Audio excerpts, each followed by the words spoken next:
उसी घड़ी उठकर यरूशलेम को लौट गए और वे और उन गिरोहों और उन साथियों को इकट्ठे पाया। वे कहते थे, प्रभु सचमुच में जी उठा है और शमौन को दिखाई दिया है। तब उन्होंने मार्ग में बातें उन्हें बता दी और यह भी कि उन्होंने उससे रोटी तोड़ते समय कैसे पहचाना। जी हाँ, लिखा कि उसी घड़ी वो लोग यरूशलेम को लौट गए। जी हाँ, बोलिए मेरे साथ में, उसी घड़ी। मेरे साथ में आप पढ़ें, चलिए। लिखा कि वे उसी घड़ी उठकर यरूशलेम को लौट गए और उन गिरोहों और उन साथियों को इकट्ठे पाया। 34 मेरे साथ में वचन पढ़े।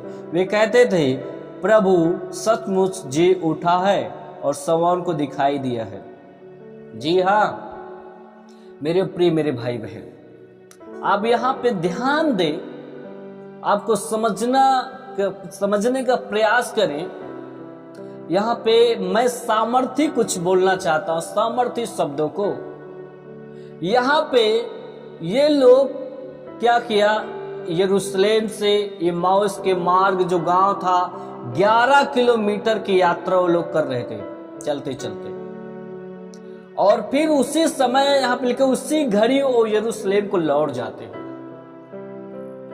बगैर विश्राम किए हुए, बगैर आराम किए हुए, बगैर रेस्ट किए हुए।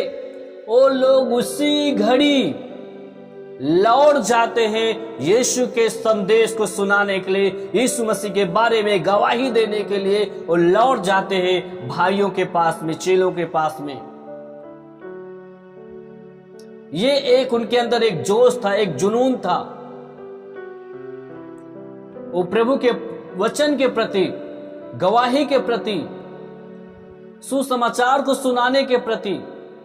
वो लोग आलस नहीं किया, वो लोग और कामों को ध्यान नहीं दिया कि अरे ठीक है, यीशु को हमने तो पहचान लिया है, अभी ये काम कर लेते, वो काम कर लेते हैं, इतनी दूर से हम आए हैं, थके हैं और अभी हम वापस नहीं जाएंगे, सवेरा आने दीजिए, सुबह हो जाए, हम विश्राम करके रोटी खा के आराम कर लेंगे तो सुबह जाएंगे, बताएंगे बातें।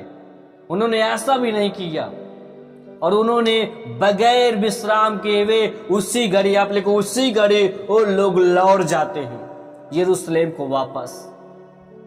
आप बगैर देर किए हुए यदि इस संसार में हो, अभी भी जीवन को जी रहे हो, लौट आओ यीशु मसीह के मार्ग में, लौट आओ यीशु के पास में। यीशु आपसे प्यार करता है, लौट आओ यीशु के कामों को करने के लिए।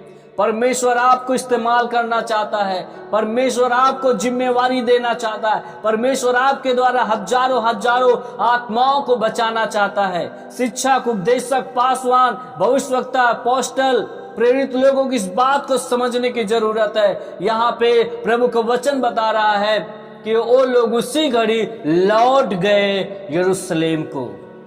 जी हाँ, आज हाथ पे हाथ धर के बैठे ना रहो। आज कई जगह पे परसिक्यूशन, सताव की घड़ी से लोग गुजर रहे, तो लोगों ने अपने मन को तोड़ लिया है, अपने मनोबल को तोड़ दिया है, अपनी हिम्मत और साहस को छोड़ दिया है।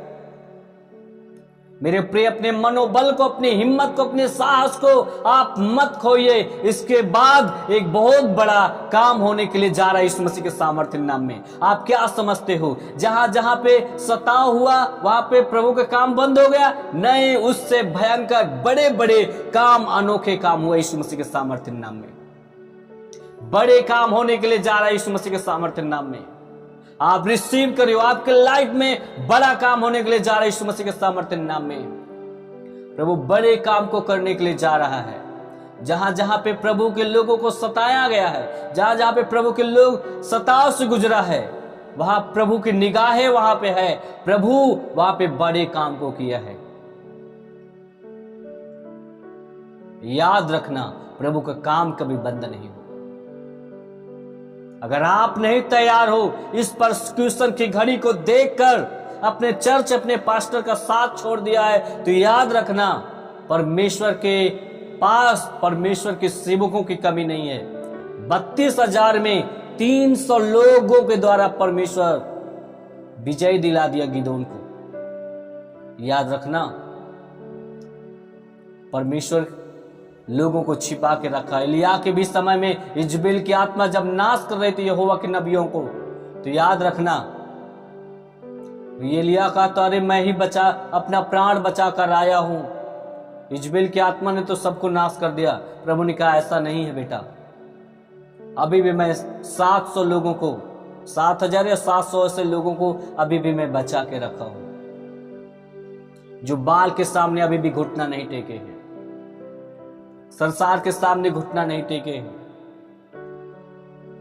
तो याद रखना, आज यदि आपने संसार से समझौता कर लिया है, संसार के सामने घुटना टेक दिया है, परसिक्यूशन के सामने घुटना टेक दिया है, तो आप अपनी कॉलिंग को गवा दोगे, अपने बुलाहट को आप गवा दोगे, अपने सेवाकार का जो जिम्मेवारी उसको आप गवा दोगे। प्रभु किसी और को वो दे देगा।